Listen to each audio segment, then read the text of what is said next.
Hello guys, welcome back to my channel. Welcome back to Maka Hobby TV. Today, bumili ako ng fish. Bumili ako ng hammerhead shark, or also called the spoon shark or iridescent shark. Pwede rin panggasyos. Bumili ako sa Facebook Marketplace. Ngayon, ipapalalam dito. Kaya naman ako bumili kasi ang dami kong namatay na panggasyos. Kita nyo dun sa isang video ko. So ayun, intayin natin and I'll show you my new fish. Okay, nandito na daw guys yung yung fish. Tumawag na sa akin yung lalamove. So tara, kunin na natin.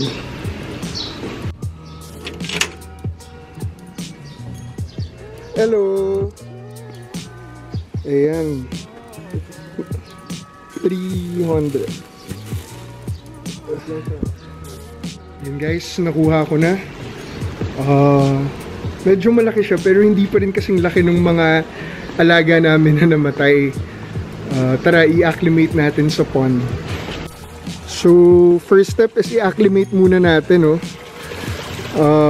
so, pag may bagong isda, ganyan talaga yung ginagawa. Ilalagay muna siya dyan para mag-match yung temperature ng water dun sa temperature ng tubig kung saan siya ililipat.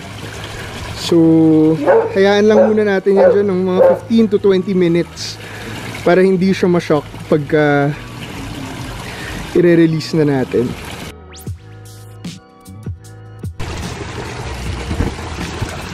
Okay, pwede na natin to release. So, ayan, tingnan natin, isang kamay lang gamit ko eh.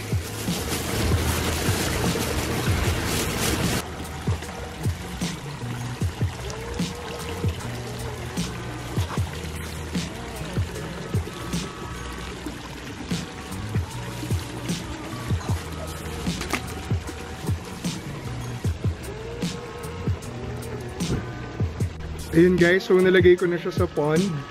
Hindi ko na makita kasi black siya eh. Hindi makita dito sa pond kung nasan ba siya. Hindi ko siya makitang lumalangoy. Pero, ayun, thank you for watching and see you in my next vlog. Bye bye!